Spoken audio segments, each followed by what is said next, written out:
Mark வாங்கிட்டு வர போகிறானுங்க தெரியுது, எல்லாத்தையும் அரியர்ஸ் எல்லாம் பாஸ் ஆகிட்டு வந்துட்டானுங்கன்னு தெரிஞ்சு போச்சு. அதுக்கப்புறம் அவங்களோட சுபாவத்தை தான் நான் செக் பண்ணுறான். சுபாவம் தான் வாழ்க்கை. அப்போ அந்த சுபாவத்தின் அடிப்படையில் தான் நீங்கள் பாருங்கள், பச்சோந்தி கிச்சோண்டின்னு சில அரசியல் தலைவர்களை திட்டுவீங்க, அடிமைன்னு சில அரசியல் தலைவர்களை திட்டுவீங்க.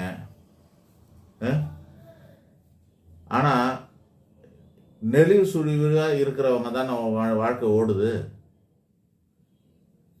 அப்படியே ஸ்ட்ராங்காக ஸ்டப்பனாக இங்கே இருக்கிற நீங்கள் நிற்கிறேன் எங்கள் அசோக் பில்லர் மாதிரி எப்போவுமே மாறாமல் இருந்தா.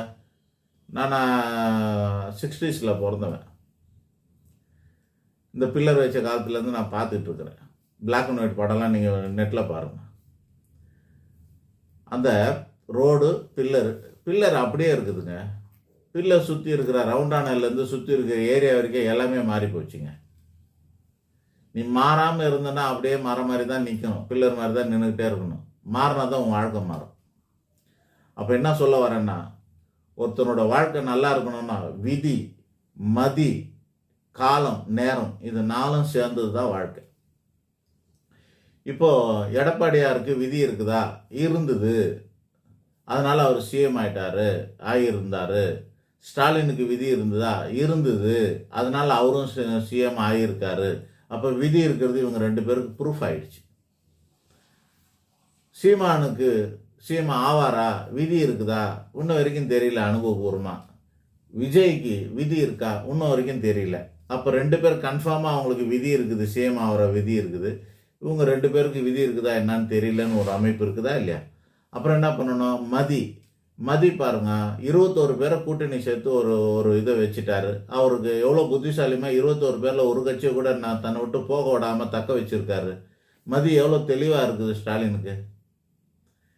தனக்கு பிடிக்கலனா கூட உன்னை எறிந்தால் உலகத்தின் போராடலாம், தன்னை உணர்ந்தவன் தலைவனாகலாம்னு சொல்லுவார் எம்ஜிஆர் பாட்டெல்லாம் இருக்கும். எடப்பாடியார் என்ன பண்ணியிருக்காரு பாருங்க. எடப்பாடி பழனிசாமி பிஜேபியோட கூட்டணி வைக்க விருப்பமே இல்லைன்னா கூட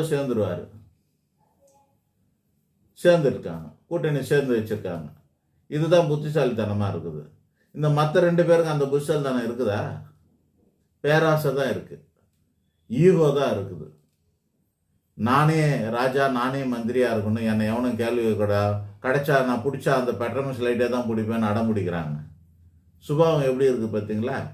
அப்போ விதி ஒன்று சொல்லிட்டேன், 2 பேருக்கு இருக்குது, 2 பேருக்கு இல்லை. மதி சொல்லிட்டேன், அந்த விதி இருக்கிறவங்களுக்கு தான் மதியோடு செயல்பட்டதுனால தான் அவங்க முன்னாடியே மதி இல்லாமல் போனவங்களுக்கு 3 வாய்ப்பு வந்ததுங்க.